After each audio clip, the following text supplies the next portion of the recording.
Bismillahirrahmanirrahim. Assalamualaikum warahmatullahi wabarakatuh. Saya Nur Hasanah Rahab, NIM 2120203, perwakilan dari kelompok 13, yaitu akan membahas tentang masalah pemikiran ilmu kalam kontemporer. Baiklah, pada kesempatan kali ini kami dari kelompok 13 yang beranggotakan yang pertama Marofis Oktareza dengan NIM 2120215. Yang kedua yaitu saya sendiri Nur Hasanah Rahab NIM 2120203. Pada kali ini saya akan membahas tentang poin A. Yang pertama yaitu pengertian pemikiran ilmu kalam kontemporer. Pemikiran kalam kontemporer merupakan gabungan dari pemikiran pada masa klasik seperti pemikiran yang dikemukakan berbagai golongan aliran seperti Khawarij, Jabariyah, dan sebagainya yang masih bisa dipakai sesuai perkembangan zaman yang berlaku. Dengan pemikiran pada masa modern seperti pemikiran Syekh Muhammad Abduh, Muhammad Iqbal, dan sebagainya, gabungan pemikiran ini terlahir pada saat umat Islam dalam masa kemunduran sehingga ketika pemikiran Syekh Muhammad Abduh terpublikasi, banyak orang yang sadar akan dan menontonnya. Perkembangan pemikiran yang memotivasi dan menimbulkan berbagai perubahan dalam cara pandangan umat Islam. Yang B itu tokoh-tokoh ulama modern pemikiran. Yang B itu tokoh-tokoh ulama kontemporer pemikiran ilmu kalam. Yang pertama yaitu Hasan Hanafi. Adapun biografi Hasan Hanafi yaitu Hasan Hanafi dilahirkan pada tanggal 13 Februari 1935 di Kairo. Ia berasal dari keluarga musisi. Pendidikannya diawali pada tahun 1948 dengan menamatkan pendidikan tingkat dasar dan melanjutkan studi ke Madrasah Sanawiyah Khalil Aga, Kairo yang diselesaikan selama 4 tahun. Semasa di Sanawiyah, ia aktif mengikuti diskusi kelompok Ikhwan al-Muslimin. Oleh karena itu, sejak kecil ia telah mengetahui pemikiran yang dikembangkan kelompok itu dan aktivitas sosial lainnya.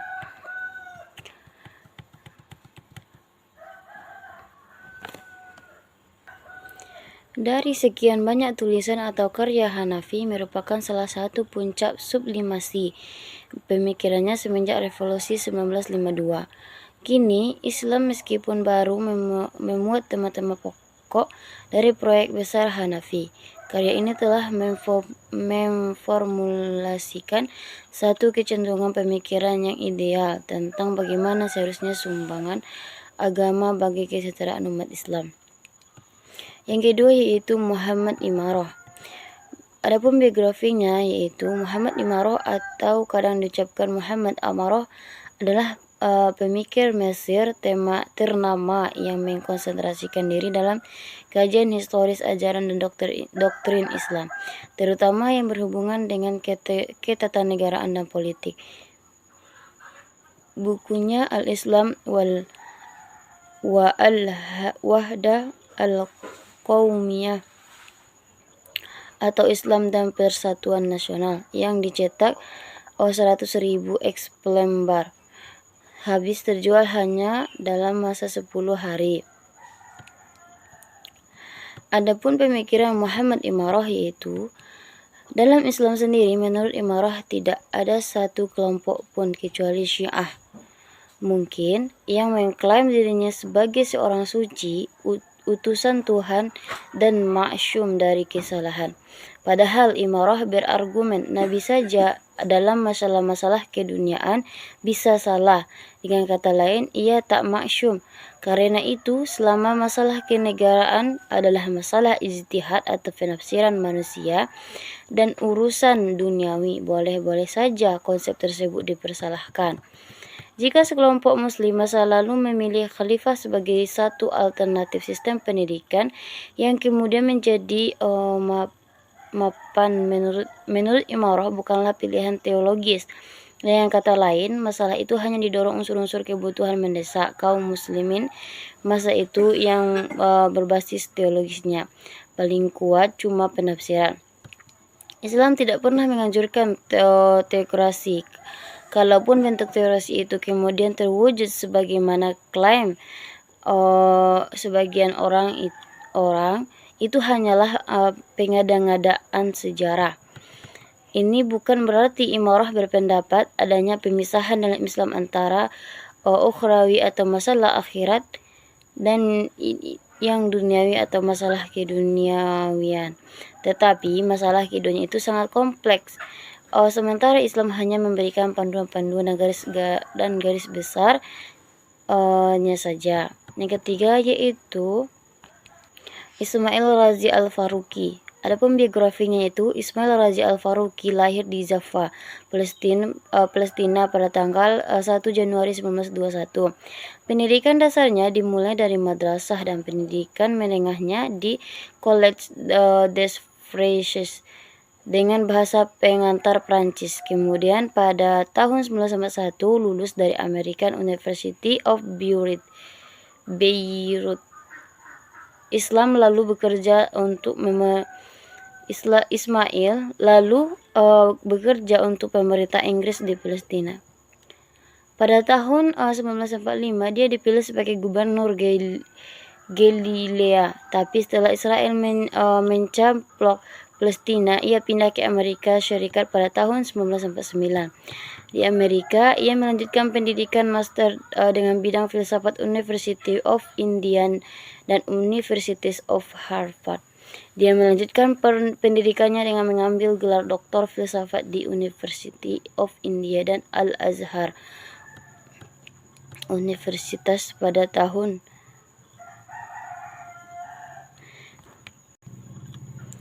Pembunuhan atas dirinya dan istrinya diduga karena kritiknya yang keras terhadap kaum Zionis Yahudi. Kematian Ismail Razi Al-Faruqi meninggal dunia karena dibunuh pada tanggal 27 Mei 1986 di rumahnya.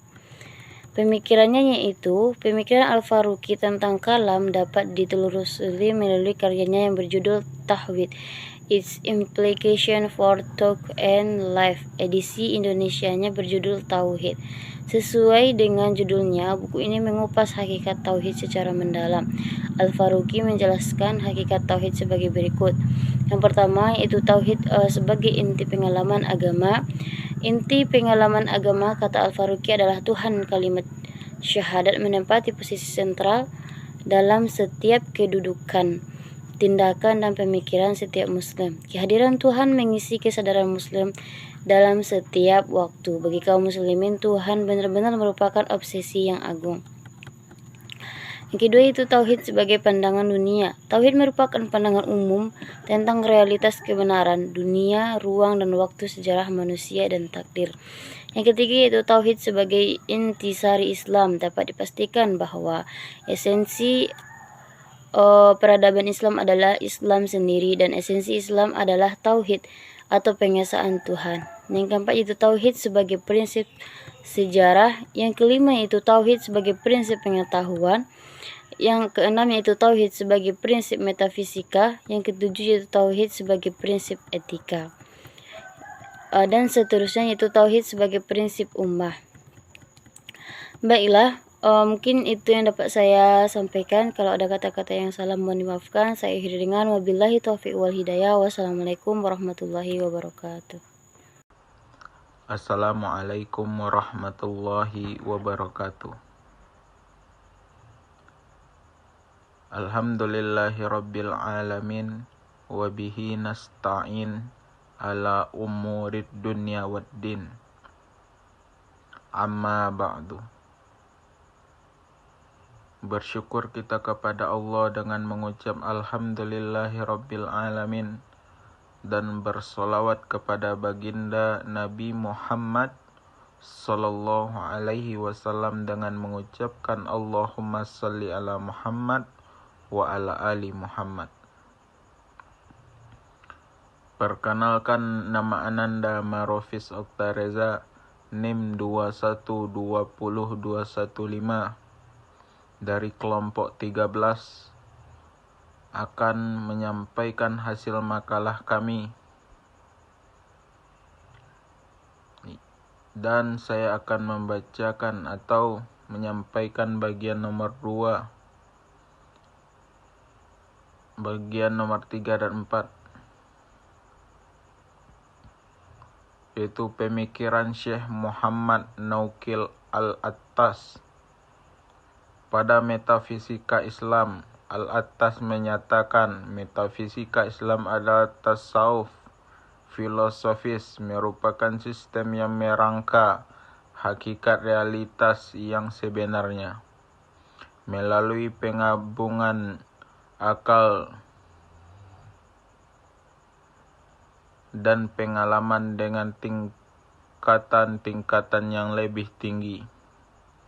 Pada hakikatnya, beliau mengatakan manusia adalah binatang yang rasional karena manusia memiliki kelebihan akal untuk menalar. Manusia diberikan pengetahuan, terutama pengenalan atau mengenai keadaan dan sifat-sifat benda yang kasat mata, pengetahuan mengenai Tuhan atau ma'rifat. Dalam pendidikan Islam, Al-Attas mengatakan pendidikan Islam harus memberikan pengetahuan tentang manusia disusul dengan pengetahuan lainnya.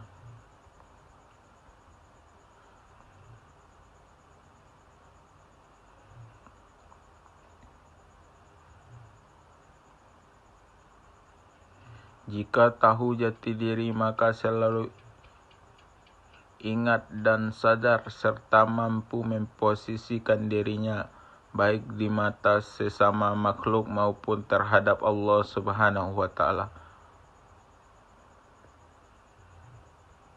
Pada sekularisme, menurut Al-Attas, sekularisme yaitu terlepasnya dunia dari pengertian religius yang berarti zaman atau masa kini yang menunjukkan kepada peristiwa-peristiwa masa kini. 5. Hamka. Adapun biografi Hamka, Haji Abdul Karim Amrullah atau biasa dikenal Hamka, ia lahir pada tanggal 16 Februari 1908 atau tanggal 14 Muharram 1326 Hijriah di desa Kampung Molek, Maninjau, Sumatera Barat. Hal ini bisa dilihat dari beberapa karyanya yang menunjukkan kalau ia sangat hebat. Sungguh sosok yang memiliki integritas keilmuan sehingga selain dikenal sebagai tokoh ulama, ia juga layak disebut seorang intelektual atau pemikir filsafat. Masa kecil Hamka penuhi gejolak batin karena pada saat itu terjadi pertentangan yang keras antara kaum adat dan kaum muda tentang pelaksanaan ajaran Islam. Pendidikan formal yang dilakukan sangat sederhana, mulai tahun 1916 sampai 1923. Ia belajar agama pada lembaga pendidikan diniyah Skol di Padang Panjang, serta Sumatera Tawalib di Padang Panjang dan di Parabe. Pelaksanaan pendidikan pada waktu itu masih bersifat tradisional dengan menggunakan sistem halaqah. Sistem pendidikan demikian membuatnya merasa kurang puas dengan pelaksanaan pendidikan waktu itu. 2. Pemikiran Hamka dalam moral dan etika. Etika bukan suatu sumber tambahan bagi ajaran moral, melainkan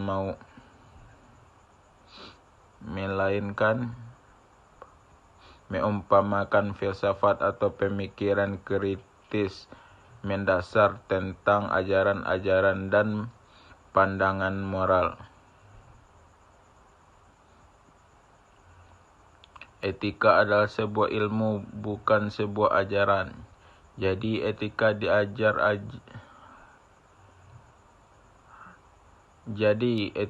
ajaran-ajaran moral tidak berada di tingkat yang sama. Dalam tauhid, beliau mengatakan tauhid sebagai prinsip dasar. Beliau menegaskan, oleh karena itu pandangan hidup seseorang muslim adalah berdasarkan aturan keesaan Tuhan.